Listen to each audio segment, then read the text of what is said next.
नमस्कार, बहुत स्वागत आपके साथ में ललित प्रजापति। और कल एक बैठक, बड़ी महत्वपूर्ण बैठक हुई, मिडिल ईस्ट को लेकर एक महत्वपूर्ण बैठक हुई।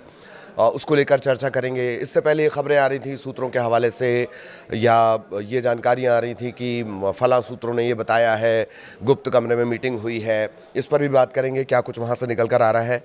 और ट्रंप की पीठ, ईरान की पीठ में या खामेनेई की पीठ में क्या ट्रंप ने छुरा घोंपने की कोशिश की है, क्योंकि जमावट या कहें कि जो नई सैटेलाइट तस्वीरें आई वो तो यही बता रही हैं। लेकिन ईरान ने भी दे दिया है तीखा जवाब, जो निश्चित तौर पर अमेरिका और इजराइल के लिए किसी झटके की तरह है। क्या है वो जवाब, वो भी आपको बताएंगे। इसके अलावा बात करेंगे कि दरअसल उस गुप्त कमरे में बैठक क्या हुई है। ये जो दिखाया जा रहा है इजराइल और अमेरिका की तरफ से कुछ वैसा ही है। इन तमाम मसलों पर बात करेंगे, लेकिन सबसे पहले अपडेट आपको बता देते हैं। अपडेट बैठक का ही आपको बताते हैं कि क्या कुछ उस बैठक में हुआ है। शब्दों पर आपको बहुत गौर करना होगा। तो कुछ भी निश्चित, सर्टेन या फिक्स या कोई एक फैसला कुन स्थिति जिसको बोलते हैं वो नहीं निकल कर आई है। कोई डिसीजन मेकिंग यहाँ पर हो गई हो, ऐसा कुछ भी नहीं हुआ है। क्या हुआ है वो आपको बता देते हैं। कल ये महत्वपूर्ण बैठक हुई, कुछ भी निर्णायक निष्कर्ष नहीं निकला है। गज़ा को लेकर थोड़ी बहुत बातचीत हुई है, ऐसा बताया गया है। मैं बार बार इसलिए बोल रहा हूँ क्योंकि ये जो बैठक है ये एक गुप्त कमरे में हुई है, एक सीक्रेट मीटिंग की तरह इसे रखा गया। जबकि आप जानते हैं दोनों ही नेता, मतलब ख़ास तौर पर ट्रंप, बड़े मीडिया फ्रेंडली हैं। वो तो हर दिन वो एक ना एक हेडलाइन दे ही देते हैं। तो इस बैठक का अपडेट सबसे पहले। और नेतन्याहू की छठी बार, 7 बार वो अब मुलाकात कर चुके हैं। कल की मुलाकात को लेकर 2025 से अब तक वो 7 बार जा चुके हैं। और एक बार इजराइल में भी मुलाकात हुई है दोनों की, तो ये 7वीं मुलाकात थी। और जो मेज़बानी अगर की जाए, मेज़बानी के लिहाज से देखा जाए, तो छठी बार अमेरिका पहुंचे हुए थे। कौन? Netanyahu, Benjamin Netanyahu. और अरब के जो नेता हैं, जो मिडिल ईस्ट के नेता हैं, वो ये चाहते हैं कि भाई तनाव उस इलाके में पूरा कम होना चाहिए, तो वो बार बार बातचीत पर फोकस कर रहे हैं। लेकिन इजराइल बार बार सैन्य कार्रवाई का दबाव बना रहा है। एक निजी बैठक भी इसे कुछ एक मीडिया प्लेटफॉर्म कह रहे हैं, बंद दरवाजे के पीछे ये हुई है। और उसके बाद ट्रंप बाहर आते हैं। ट्रंप बाहर आकर ट्रुथ पर, जिस पर वो अक्सर अपने बयान देते हैं, उस पर उन्होंने इसे शानदार बैठक बताया है। लिखा है कि ईरान के साथ एक समझौता हो सकता है, अगर संभव हुआ तो मैं प्रधानमंत्री को बता दूंगा कि ये मेरी प्राथमिकता होगी, ये उन्होंने लिखा है। ट्रंप ने यह भी कहा कि अगर संभव नहीं हुआ तो हमें देखना होगा कि नतीजा क्या निकलता है। याद रखिएगा, मेरे सारे पुराने वीडियो में मैंने आपको ये बताया है कि अमेरिका बार बार टाइम बाय कर रहा है, इस मामले को खींच रहा है। वो भी हम आगे आपको बताएंगे कि दरअसल वैसा क्यों कर रहा है। इससे पहले जून में ईरान के खिलाफ जो 12 दिन का युद्ध हुआ था, उसमें इजराइल का साथ दिया। मिडनाइट हैमर, आधी रात का हथौड़ा, इस नाम से, मिडनाइट हैमर नाम से ये पूरा अभियान चला था। इसी को लेकर उन्होंने पोस्ट भी किया, वो भी बहुत दिलचस्प है। पिछली बार ईरान ने समझौता न करने का फैसला किया था और उन्हें आधी रात के हथौड़े से करारा झटका लगा था, ट्रंप ने लिखा है।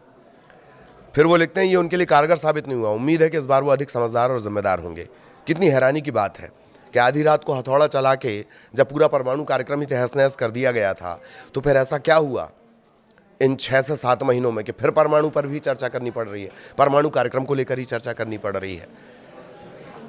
या तो ट्रंप अपने पुराने बयान भूल जाते हैं, या उन्हें जो ब्रीफ कर रहा है, उनके सोशल मीडिया को जो हैंडल करता है, वो भूल जाता है। खैर, नेतन्याहू ने बहुत कम बातचीत की है निकलने के बाद, और उन्होंने कहा कि निरंतर समन्वय, घनिष्ठ संबंध, इस पर ये तमाम बातें जो बड़े बड़े नेताओं के बयान होते हैं। जैसे नहीं, किसी भी घटना के बाद नेता कड़ी निंदा करते हैं, तो जैसे कड़ी निंदा एक बयान है कि वो करना ही करना है, उसी तरीके से इस बैठक से निकलने के बाद कहा गया कि भी द्विपक्षीय संबंधों पर बातचीत हुई है। नेतन्याहू नहीं बोले, इसके भी कई मायने हैं। ईरान ने लेकिन ये साफ कर दिया है। ईरान में कल जो इस्लामिक क्रांति हुई 79 की, उसकी वर्षगांठ भी मनाई गई और देखने लायक माहौल था ईरान में। और इस मौके को खामेनेई ने बहुत बेहतर तरीके से इस्तेमाल भी किया है। जो पजेश्कियान है, वहाँ के राष्ट्रपति हैं, उन्होंने बहुत बेहतर तरीके से इस्तेमाल किया। उन्होंने कहा कि हम परमाणु कार्यक्रम पर बात करने के लिए तैयार हैं, सीमित करने के लिए तैयार हैं, लेकिन हर शर्त मंजूर नहीं होगी। कल ये साफ किया गया। कल पब्लिक को अपने साथ जोड़ने की कोशिश हुई। ये दोहरे तरीके से असर डालेगा जो पब्लिक को अपने साथ जोड़ने की कोशिश हुई है। एक, जो प्रोटेस्ट चल रहा है वो कमज़ोर पड़ेगा, और दूसरा कि ईरान की जो आवाम है उसे अपने साथ जोड़ने में कामयाबी मिलेगी। और इसका मैसेज जो पूरी दुनिया को जाएगा, ख़ास तौर पर इजराइल और अमेरिका को जाएगा कि पूरी पब्लिक खामेनेई के साथ है। खामेनेई अभी भी उनके सार्वभौम जिसको बोलते हैं एकमात्र नेता बने हुए हैं। तो कल बैठक के बाद जिस तरह के बयान आए उसके बाद ईरान की तरफ से साफ कर दिया गया कि बैलिस्टिक मिसाइल पर कोई समझौता नहीं होगा। इससे पहले ओमान में बैठक हुई थी और स्टीव विटकॉफ और ट्रंप के दामाद कुशनर और विदेश मंत्री ईरान के अब्बास अरागची ये इस बैठक में शामिल थे। डायरेक्टली तो बहुत ज़्यादा बातचीत नहीं हुई, अलग अलग कमरों में बैठकर बातचीत हुई। तो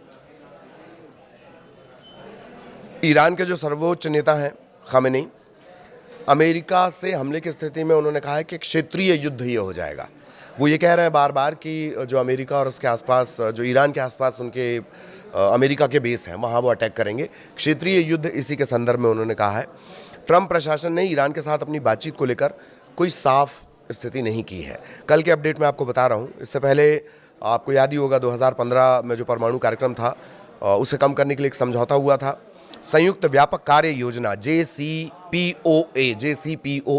इस नाम से इसे जाना जाता था, लेकिन जैसे ही 2018 में ट्रंप आए उन्होंने खुद को अलग कर लिया। अच्छा, 2015 में इसमें ब्रिटेन, फ्रांस, चीन, रूस, जर्मनी और यूरोपीय संघ इसमें साझेदार थे। अब ये एकदम अलग अलग हो चुके हैं। तो ईरान की तरफ से संकेत मिल रहे हैं, कल की इस बैठक के बाद संकेत कुछ इस तरह के हैं कि नए परमाणु कार्यक्रम पर वो समझौते के लिए तैयार हैं। नागरिक उद्देश्यों की बात वो हमेशा करते हैं, लेकिन बैलिस्टिक मिसाइल क्षमताओं पर प्रतिबंध की जो बात है वो किसी भी तरह नहीं मानी जाएगी। ईरानी अधिकारियों ने इस तरह के संकेत दे दिए हैं। इस्लामिक गणराज्य की मिसाइल क्षमताएं गैर पराक्रम्य हैं, ये ट्रांसलेशन है चूँकि।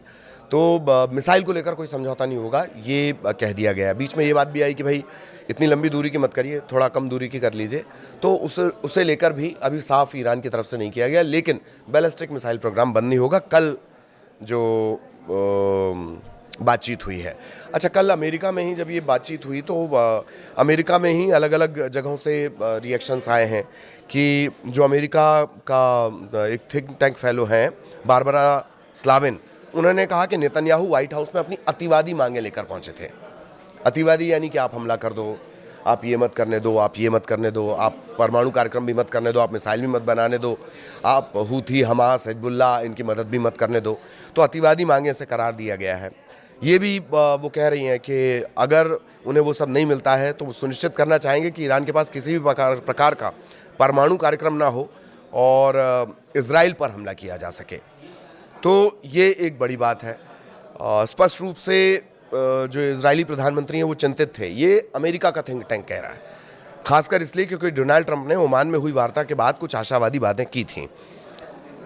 ये तमाम बातें हैं और ईरान में सरकार गिराने से इजरायली नीति के लिहाज से सभी राजाओं का वो इजराइल राजा बन जाएगा। मतलब उसके बाद ईरान में अगर सत्ता परिवर्तन किसी तरह का होता है तो उसके बाद इजराइली वहाँ उस पूरे एरिया में सबसे पावरफुल बन जाएगा।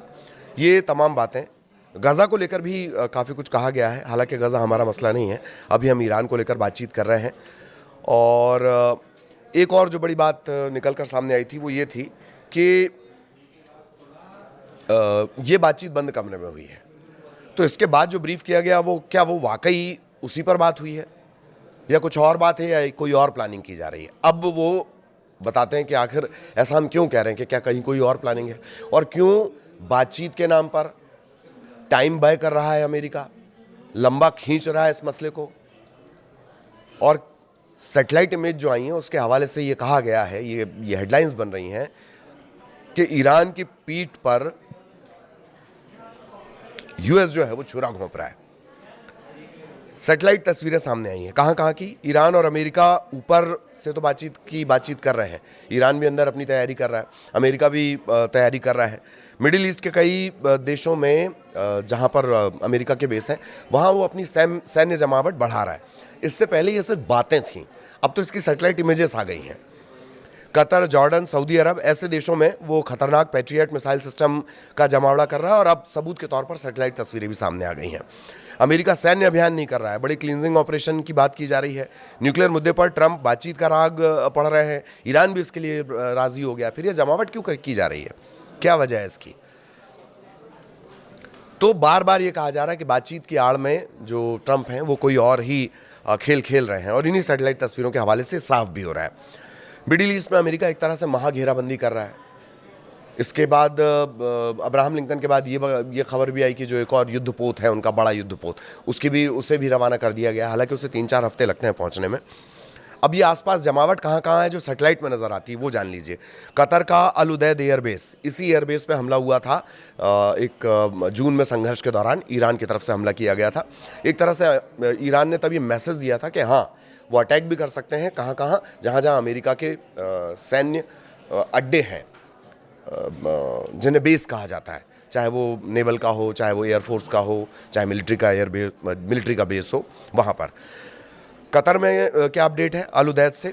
पैट्रियट मिसाइल सिस्टम MIM 104 को फिक्स ठिकानों से हटाकर M983 मोबाइल ट्रक पर लोड किया गया। मोबाइल ट्रक पर क्यों लोड किया गया? ताकि मूवमेंट आसान हो, युद्ध हो जाए, फटाक से यहाँ से उठा के वहाँ शिफ्ट करना है, ट्रकों के जरिए वो आसानी से हो जाएगा। इसके अलावा फरवरी की शुरुआत में बड़ी संख्या में यहाँ KC-135 रिफ्यूलिंग टैंकर और C-17 ट्रांसपोर्ट विमान देखे गए। C-17 का इस्तेमाल कहाँ होता है?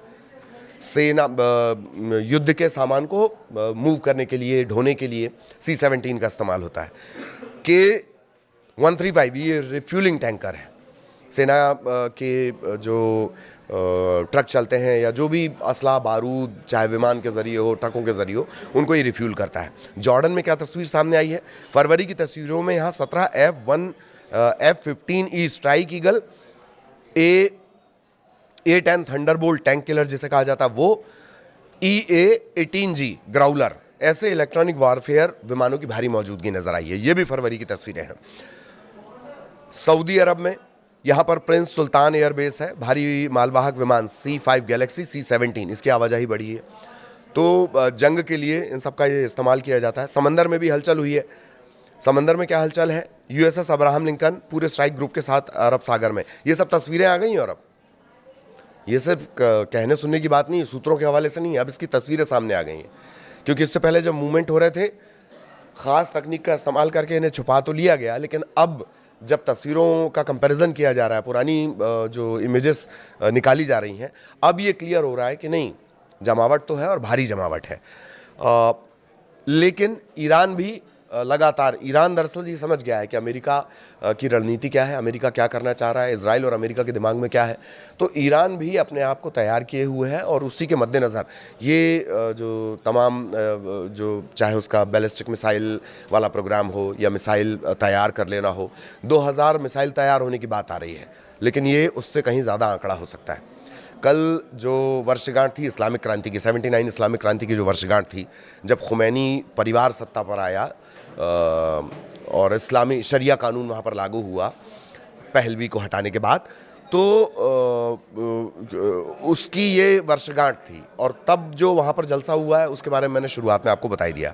तो मिसाइल खुर्रम शहर 4, ईरान ने अपनी सबसे घातक और लंबी दूरी की मिसाइल, इसे ऑपरेशन मोड में डाल दिया। खुर्रम शहर 4 इसका नाम है।